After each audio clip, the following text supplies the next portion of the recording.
자, 이어서 연결고리 넘어가 보겠습니다. 바로자산 운용의 윤정식 이사입니다. 이사님, 안녕하세요.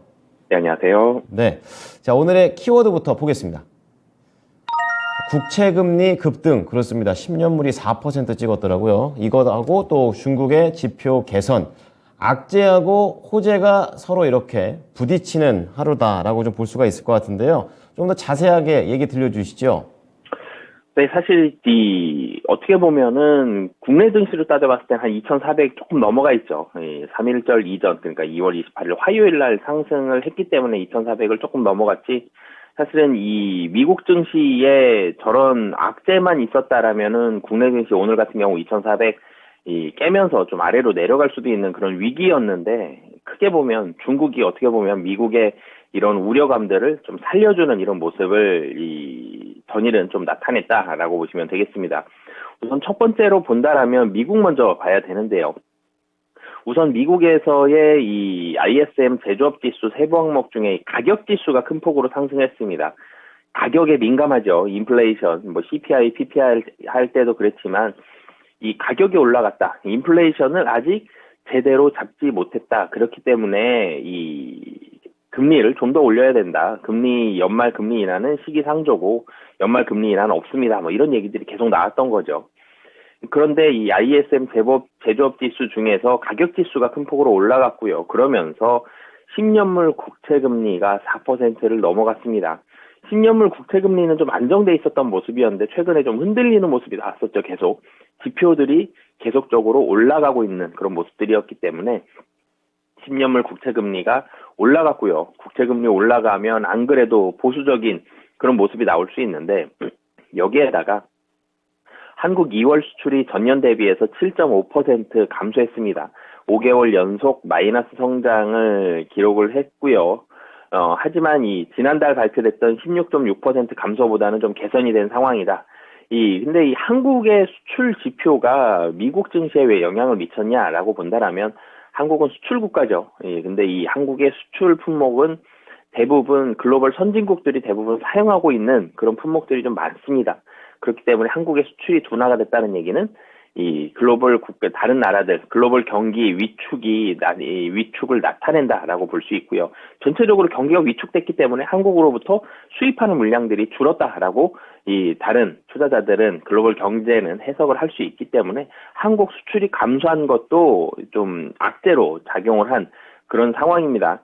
이 ISM 제조업 지수도 좋지 않았고 한국 수출도 좋지 않았고요. 여기에다가 이제는 이 연준 위원들 계속적으로 요즘에 연준 위원들 매파적인 발언이 계속 나오고 있죠. 이 보스틱 애틀란타 여름 총재가 인플레이션이 여전히 너무 높아서 금리를 5에서 5.25%까지 올리고, 이 금리가 사실 이 다음이 더 중요합니다. 지금은 최종 금리가 5.25든 5.5든 이게 중요한 게 아니라 언제 이 금리 인상이 멈추고 또 언제 금리가 하락하느냐, 이 시기가 좀 더 중요한 시기인데, 이 금리를 2024년까지 유지해야 한다고 언급을 했고요. 그리고 이 카시카리 미니애폴리스 여는 총재 같은 경우는 3월 회의에서 25bp와 50bp가 모두 가능하다라고 강조를 했습니다. 이 3월 FOMC가 3월 22일이죠. 3월 22일까지는 50bp에 대한 가능성이 계속적으로 좀 열려있기 때문에 증시가 그래서 또 더 세게 갈 수도 없는 그런 상황인데, 안 그래도 50bp 걱정하고 있는 와중에 이 50bp도 모두 가능하다라고 발언을 했고, 임금 상승률도 여전히 좀 높기 때문에 인플레이션을 잡기가 만만치 않은 상황이다. 이런 부분들이 이 미국의 국채금리 상승에도 좀 더 영향을 많이 줬습니다. ISM 제조업 지수도 지수가 좋지 않았다기보다는 하여튼 지표가 높게 나왔죠. 그리고 연준 위원들의 이런 매파적인 발언들, 이런 부분들이 이 미국 증시에 좋지 않은 분위기를 만들면서 전체적으로는 기술주 중심의 나스닥 하락이 좀 더 확대되는 이런 모습들도 있었는데, 여기에서 이제 중국이 등장합니다. 중국 경제 지표가 좋았죠. 12월 이후에 1월 정도를 좀 생각을 해보면 이 지표가 좋았다라기보다는 경제가 나쁘지 않다. 그렇기 때문에 기업들의 실적이 괜찮고, 그리고 그렇기 때문에 주가는 하락하지 않는다. 좀 더 상승해도 된다. 이런 해석들이 있었죠. 근데 경제가 사실 그렇게 많이 좋아지는 모습이 아직까지는 좀 나타나지 않았었는데, 중국이 지표가 좋았습니다. 중국의 제조업 PMI가 지난달 50.1이었는데 이번에 52.6으로 뭐 2.5가 상승했는데 굉장히 크게 상승한 거거든요. 굉장히 크게 상승을 했고 서비스업 PMI도 좋았습니다. 54.4에서 56.3으로 역시 1.9 거의 2 가까운 그런 상승을 보여줬습니다. 중국 경제 지표가 큰 폭으로 개선이 되고 있다는 점, 이런 부분들이 이 전 세계의 이런 미국의 우려감들을 중국이 좀 잠재우는 이런 모습들이 있었고요. 당연히 이런 부분들은 국내에는 한국에는 좀 더 좋은 그런 이 모습이 있을 수 있고, 그리고 한국의 수출 감소가 이 우려감을 좀 더 자아냈다, 좀 더 만들어냈다라고 말씀을 드렸는데, 중국 경제에 대한 기대감이 올라가고 있죠. 지표가 좋게 나왔기 때문에. 중국 경제 올라간다 그러면 중국 좋아지면 제일 먼저 쏘여보는 나라 한국입니다. 그렇기 때문에 한국의 수출 증가, 그리고 글로벌 경기 둔화 우려가 중국 경제가 좋아진다라면 이런 부분들을 완화시킬 수 있지 않을까, 이런 기대감들까지 있었는데요. 그러면서 미국으로 인해서 나빠졌던 주식이 나빠지면서 하락하고 있었던 분위기를 중국이 좀 완화시키면서 보합권까지 좀 올려놓는 이런 모습이 나오면서 시장을 좀 마감했다라고 보시면 되겠습니다. 네, 말씀 들어보니까 결론은 혼조였지만 그래도 많이 선방을 한 혼조다라는 그런 생각이 듭니다. 자, 그럼 이러한 흐름, 조금씩 개선되는 흐름 쪽으로 거래를 마친 건데요. 국내 증시에 미칠 영향력은 어떻게 보십니까? 네, 우선 국내 증시 영향력은 사실은 지수만 놓고 봤을 때는 큰 상승, 큰 하락, 사실 둘 다 나타날 가능성이 좀 낮습니다. 그러니까 이 글로벌 증시 3일절 한국은 쉬었지만 다른 나라 증시들, 특히 미국 증시 살펴보면 한마디로 아이가 엄마한테 혼났습니다. 많이 혼나서 매도 맞았는데 다시 이제 자기 전에 엄마가 달래줬죠. 그래서 편안한 마음으로 잠이 들었던 거거든요. 그러면 이 혼나기 전과 잠이 들었을 때의 상황이 같죠. 예, 그렇기 때문에 이 미국 증시는 지수상 놓고 봤을 때는 큰 변동이 없었다. 이 변동이 한국도 지수상 놓고 봤을 때는 변동은 좀 낮다라고 보여지고요. 하지만 긍정적인 부분 좀 찾아봐야 되겠죠. 환율이 많이 떨어졌습니다. 달러원 환율 19원 하락 출발 예정인데요. NDF 달러원 환율 1개월물이 1304원이었습니다. 이 3일절 이전 2월 말일날 살펴본다라면은 1322원이었거든요. 그렇기 때문에 환율이 좀 내려온다. 지수가 크게 상승하기는 만만치 않지만 최근에 미국 외국인에 대한 수급 분위기가 좀 좋지 않았었죠. 코스피 기준으로 본다라면 3일 연속 외국인 열심히 팔았습니다. 한 9천억 좀 넘게 매도를 했는데 외국인 다시 돌아올 가능성이 좀 높아 보이고요. 그러면 이제 종목을 좀 살펴봐야 되는데, 외국인이 돌아온다, 시장의 분위기가 많이 편안해졌다, 그러면 보통 이제 기술주도 많이 올랐는데 기술주가 지금 많이 오르기에는 좀 만만치는 않습니다.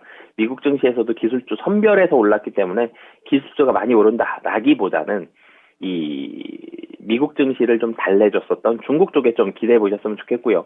중국 관련된, 중국 지금 제조업 PMI, 서비스 PMI 다 좋았기 때문에 중국 관련된 종목들이 분위기가 좋을 가능성이 현저히 좀 높은 상황이고요. 그리고 미국에서 좀 상승했던 대표적인 섹터가 태양광입니다. 예상보다 적은 손실이 나왔다. 그렇기 때문에 태양광 좀 상승을 했는데 관련해서 뭐 태양광도 좀 좋을 가능성이 있고, 종목별로는, 섹터별로는 실적의 중요도가 굉장히 좀 높아져 있는 상황이다. 그리고 중국 관련된 종목들이 투심에 있어서는 굉장히 분위기가 긍정적인 상황이다라고 보시면 되겠습니다.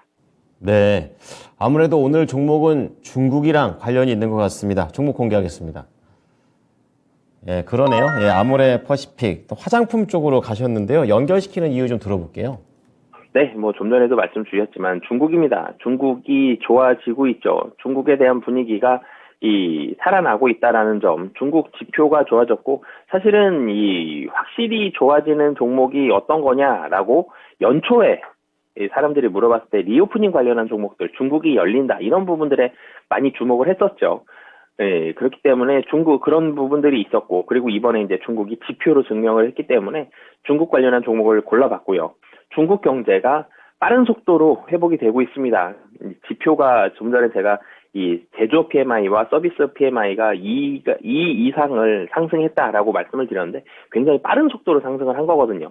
중국 경제가 빠르게 올라가고 있다는 점, 그리고 3월에 또 양회가 있습니다. 양회를 앞두고 경기 부양에 대한 코멘트들이 항상 나왔기 때문에 경기 부양 기대감까지 있는 상황이다라고 보시면 되겠습니다. 네. 자, 그럼 아모레퍼시픽과 관련해서 종목으로 조금 더 집중해 보도록 하겠습니다. 어떠한 내용들이 있을까요? 네, 사실은 이 리오프닝 관련한 종목들이 이 작년 하반기부터 그리고 연초에도 분위기가 계속적으로 좋았다가 한 2월 달 들어서 조금씩 조정 나온 종목들이 있었습니다. 그 이유가 리오프닝 효과에 대한 의구심이 커졌거든요. 중국 좋아진다고 했는데 근데 언제 좋아지나? 그만큼 과연 좋아질까? 아직 좋아지는 게 숫자로 못 봤기 때문에. 그리고 글로벌 증시가 특히 2월 들어서는 조정이 나오는 이 시기들이 좀 생겼죠. 증시가 좀 쉬었기 때문에 이럴 때 이 분위기가 좋지 않으면 의심이 커집니다. 그렇기 때문에 이 주가가 좀 하락하는 모습들이 최근에 좀 나와서 가격적인 매력도는 도리어 좀 증가했다라고 보여지고요. 그리고 화장품주 코로나 기간 동안 굉장히 힘들었습니다. 코로나 기간 동안 힘들면서 비용 절감을 했죠. 인력도 구조조정했고요. 오프라인 매장도 많이 줄였습니다. 특히 중국에서의 오프라인 매장을 굉장히 많이 줄였는데요. 그러면서 고정비용이 많이 줄어들었죠. 고정비용이 많이 줄어들어서 실적이 상승한다 그러면 이 레버리지 효과가 일어나는데 대표적으로 국내에서는 카지노 업체들이 그랬고요. 여행 업체들이 그랬습니다. 그러면서 최근에 실적이 올라갈 때 빠른 속도로 올라가는 이런 모습들 보여주는데 아모레퍼시픽도 마찬가지거든요. 중국의 오프라인 매장 굉장히 많이 줄이면서 온라인 중심으로 많이 올라가는 이런 모습들 보여줬고 또 긍정적인 부분이 있었습니다.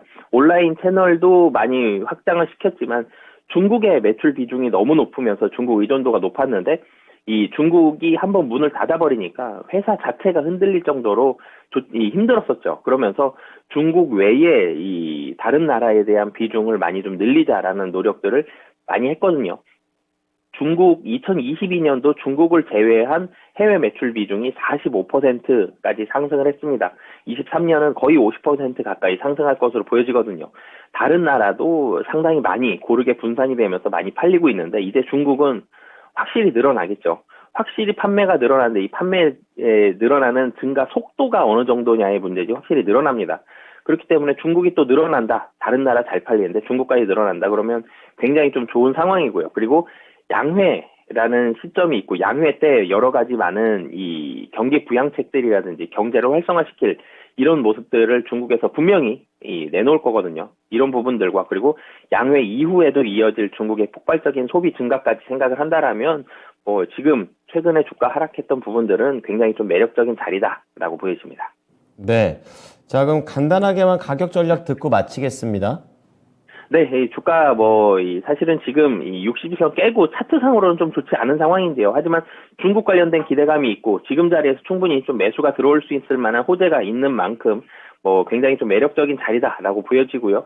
다시 한번 상승을 한다라면 이전 고점인 15만 원은 충분히 좀 깨고 올라가면서 한 17만 원 정도까지는 단기적으로 상승 가능하다라고 보여집니다. 네. 자, 중국 관련해서 잘 살펴보도록 하겠습니다. 감사합니다. 네, 감사합니다. 네, 바로자산운용의 윤정식 이사였습니다. 지금 아모레퍼시픽 13만 8,400원인데요. 17만 원 정도까지도 단기적으로 갈 수 있다는 관점을 제시를 해 주셨습니다. 참고해 보시기 바랍니다. 지금까지 투자 판단에 도움이 될 수 있는 정보를 제공해 드렸습니다. 하지만 특정 종목의 상승과 하락을 보장하지는 않으니까요. 참고해 주시기 바랍니다. 오늘도 성공 투자하십시오. 고맙습니다.